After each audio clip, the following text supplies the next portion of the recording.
I had two fathers, a rich one and a poor one.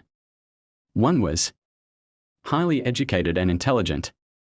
He had a PhD and completed 4 years of undergraduate work in less than 2 years. He then went on to Stanford University, the University of Chicago, and Northwestern University to do his advanced studies, all on full financial scholarships. The other father never finished the 8th grade. Both men were successful in their careers, working hard all their lives. Both earned substantial incomes.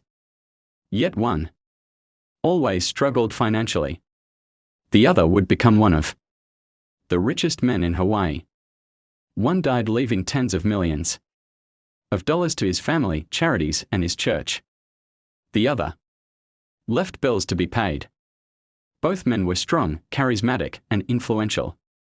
Both men offered me advice, but they did not advise the same things. Both men believed strongly in education but did not recommend the same course of study. If I had had only one dad, I would have had to accept or reject his advice. Having two dads offered me the choice of contrasting points of view, one of a rich man and one of a poor man.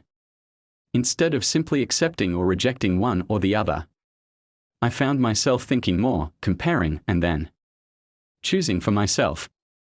The problem was that the rich man was not rich yet, and the poor man was not yet poor.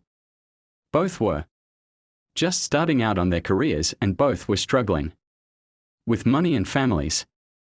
But they had very different points of view about money. For example, one dad would say, the love of money is the root of all evil. The other said, the lack of money is the root of all evil. As a young boy, having two strong fathers both influencing me was difficult. I wanted to be a good son and listen, but the two fathers did not say the same things. The contrast in their points of view, particularly about money, was so extreme that I grew curious and intrigued. I began to start thinking for long periods of time about what each was saying. Much of my private time was spent reflecting, asking myself questions such as, why does he say that, and then asking the same question of the other dad's statement.